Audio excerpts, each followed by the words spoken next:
The cold metal of the handcuffs bit into William Reed's wrists, the clink of each ratchet echoing in the quiet suburban street. He could feel every eye on him, neighbors peeking from behind curtains, a mother clutching her child tighter, a man holding up his phone to record. Just minutes earlier, he'd been walking up the driveway to his own home, tired after a 12-hour shift at the hospital. Now, two uniformed police officers had him pinned against the hood of their cruiser, demanding to know what he was doing here.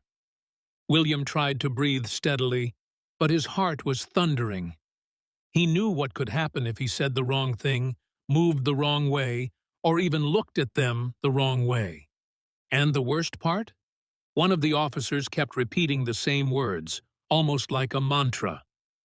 "We got a call about a suspicious black male trying to break into a house." The house. His house. The one he had the keys to in his pocket. The one with the welcome mat his niece bought him last Christmas. But the moment he reached for those keys to prove it, things took a turn that would change more than just his night. William Reed had never thought of his neighborhood as the kind of place where this could happen. It was the sort of suburban street where lawns were manicured like golf courses, mailboxes were painted to match the houses, and kids rode bikes in lazy figure eights after school. When he bought the two-story home 3 years ago, it had been the proudest moment of his life. He'd worked for it. Really worked for it. As a trauma nurse, William pulled long shifts at St. James Medical Center, a hospital in the heart of the city, where the ER didn't slow down until well after midnight. He'd seen everything: shootings, accidents, heart attacks, and he'd learned to keep calm even when everything was falling apart. The house was his sanctuary. It was where he could cook his mother's old recipes, play jazz records on weekends, and video call his sister in Atlanta to check in on his nieces and nephews. It was where his late father's leather armchair sat in the corner of the living room, the one William could never bring himself to get rid of. But lately, he'd noticed something. The neighborhood wasn't quite as welcoming as it had seemed in the realtor's glossy pamphlet. There were the small things: a neighbor who always forgot to wave back, someone who made a point of crossing the street when William went jogging, the way certain eyes lingered a little too long when he parked his car in the driveway. Still, he brushed it off. He told himself, "They just don't know you yet. Give it time." The truth was, William had been too busy with his job to socialize much. When he wasn't working double shifts, he was studying for the advanced certification that would make him eligible for a supervisory role. Friends kept telling him to get out more, but after 12 hours on your feet, the last thing you want is small talk with strangers over HOA-approved hors d'oeuvres. It was a Tuesday night when it happened. William's shift at the hospital had run over. A multi-car pile-up on the freeway had brought in a wave of patients, and he'd stayed late to help. By the time he finally clocked out, it was past 9 p.m. The streets were slick from a light rain, street lamps casting halos on the wet pavement. He drove home in his old Honda Civic, the one with the dent in the bumper he kept promising himself he'd fix. As he turned onto his street, he felt that familiar sense of relief, the kind that comes from knowing you're just minutes away from kicking off your shoes and heating up leftover pasta. What he didn't see was the neighbor across the street watching from her living room window, her phone already in her hand. William parked in front of his house and stepped out, stretching his sore back from hours on his feet. The rain had slowed to a mist, the kind that clung to your skin. He popped open his trunk, grabbed his backpack and a grocery bag with a loaf of bread and some fruit, then shut it with a soft thunk. As he walked up the short path to his front door, a set of headlights appeared at the far end of the street. They moved slowly, too slowly. William thought nothing of it at first. Maybe someone was looking for a house number. But the car stopped in the middle of the road, just 3 houses down from his. He slid his key into the lock. Before he could turn it, the sound of a car door slamming made him glance over his shoulder. 2 police officers were approaching, their silhouettes sharp under the street lamp. One was tall and broad-shouldered, with a crew cut and a jaw like granite. The other was shorter, stockier, moving with a restless energy like he was itching for something to happen. "Evening," William said cautiously, lowering his grocery bag to the ground. "Sir," the taller officer called out, his voice firm, "step away from the door." William blinked. "This is my house." "Step away from the door," the officer repeated, his hand already resting on the holster of his sidearm. A knot formed in William's stomach. He raised his hands slowly, palms out, like he'd taught patience in de-escalation scenarios. "Is there a problem, officers?" The shorter cop stepped forward. "We got a call about a possible burglary in progress. Description matches you exactly." William let out a dry laugh, though there was nothing funny about the way both men were staring at him like a suspect. "I'm coming home from work. I live here." "Got ID to prove that?" "It's inside," William said, gesturing to the door. "Along with my mail, my mortgage documents." "Sir, step away from the door," the shorter one barked again, cutting him off. William froze. The air between them was thick with tension. A porch light flicked on across the street. Curtains twitched. Neighbors were watching. He thought about his father, about the long talks they used to have about how to survive moments like this.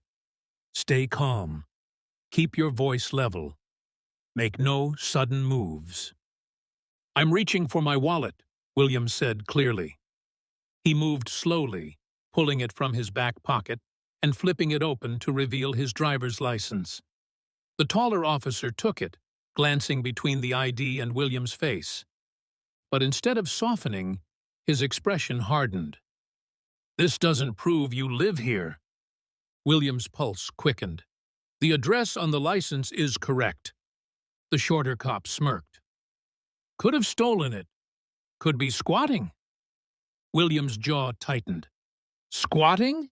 In my own house?" "We'll need you to come with us until we can confirm," the tall one said. William shook his head. "Absolutely not. I'm not leaving my own property for something I didn't do."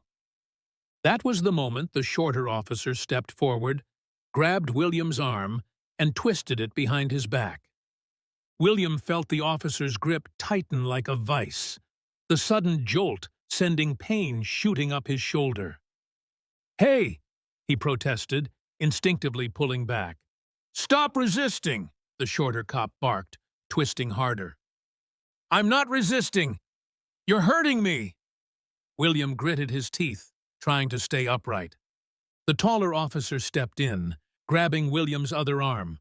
In seconds, they had him pinned between them, his chest pressed against the cold brick of his own house. The grocery bag he'd set down earlier tipped over, sending apples rolling across the porch. From the corner of his eye, William saw movement, neighbors emerging onto porches, phones held up, recording. A teenage boy called out, "That's Mr. Hall! He lives there!" The taller cop shot a glare in the boy's direction. "Step back!" William's heart was pounding, not just from fear, but from the infuriating absurdity of it all. He'd lived in this neighborhood for 8 years. He'd coached local kids in basketball. And now he was being manhandled in front of everyone like a criminal. "Sir, you're being detained for suspicion of burglary," the tall one said, reaching for his cuffs. William's mind raced.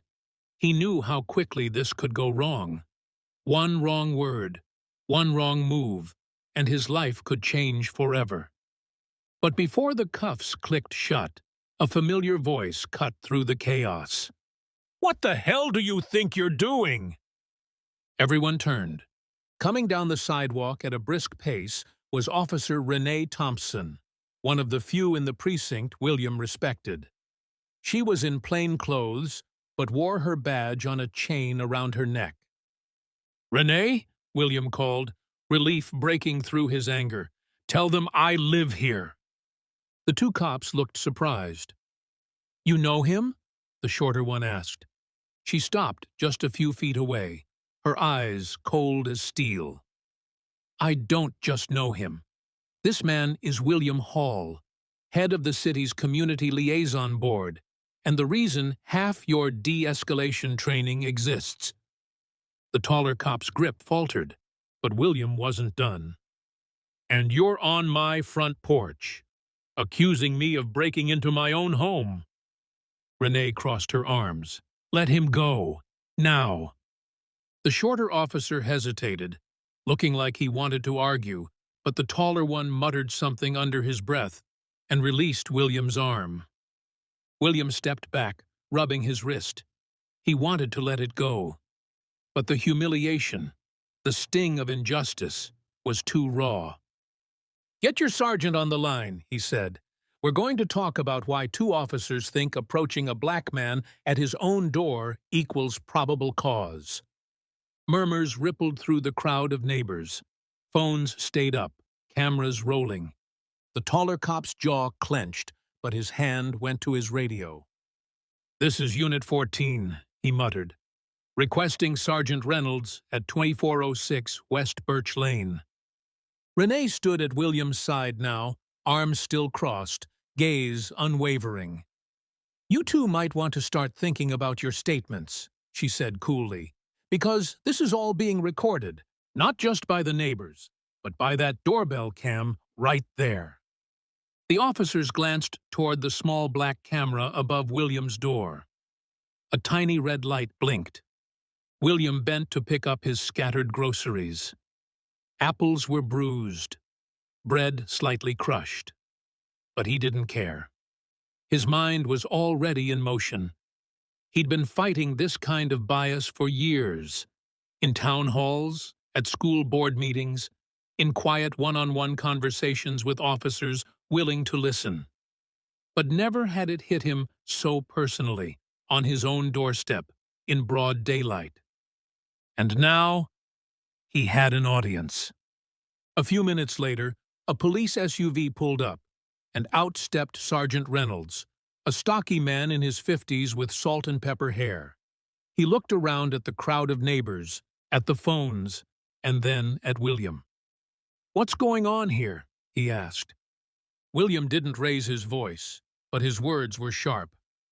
"What's going on is that your officers here decided I looked suspicious enough to be wrestled against my own house because I had the nerve to unlock my front door while black." Gasps came from the crowd. A few muttered, "That's right," and "We saw everything." Reynolds's expression darkened, and he turned to the officers. "Is that true?" "They matched the description," the shorter cop began, but William cut in. "What description? Black man? 2 legs? Grocery bag?" There was a ripple of laughter from the neighbors, but it wasn't funny. It was bitter, cutting. Renee spoke up. "Sergeant, I suggest we review their body cam footage and the doorbell video. This was an unlawful stop and an inappropriate use of force, and it's all on record." Reynolds glanced around again, at the sea of recording phones, at the murmuring crowd, and William could see the calculation in his eyes. This wasn't going to be swept under the rug. "You're right," Reynolds said finally, voice tight. "Mr. Hall, I apologize. We'll handle this internally." William shook his head. "No, you're going to handle it publicly." He turned to the crowd, his voice steady but carrying over the murmurs. "This isn't just about me. This is about how easily someone's dignity and safety can be stripped away because of a stereotype. I've worked for years to make our community safer and fairer. And I'm telling you right now, we're not done. This video needs to be seen. Not for clicks, for change. Several neighbors nodded, some even clapped. That night, the footage hit social media. The doorbell cam captured everything. William unlocking his door, the cops approaching, the unnecessary force, Renee stepping in, and the tense exchange. Within hours, own house, not suspect, and William Hall trended locally, then nationally. Local news stations aired the story, inviting William to speak about it. He didn't waste the opportunity. He talked about systemic bias, the importance of community oversight, and the need for officers to actually know the neighborhoods they patrolled. The two officers involved were placed on leave pending investigation. It wasn't justice yet, but it was accountability starting to take root. Weeks later, William stood on that same porch, speaking into a microphone at a community press conference. This time, the crowd was bigger: activists, reporters, city officials. And standing beside him was Renee, as steadfast as she'd been that day. He looked out at the sea of faces. The lesson here isn't just that I was right. The lesson is that we have to keep showing up, keep recording, keep speaking, because silence doesn't protect us. Action does. The applause that followed wasn't just for him. It was for the shared recognition that change was possible, if enough people refused to look away. And though William knew the fight wasn't over, he also knew something else. The next time he walked up to his front door, it wouldn't be just his neighbors watching. The whole city would be.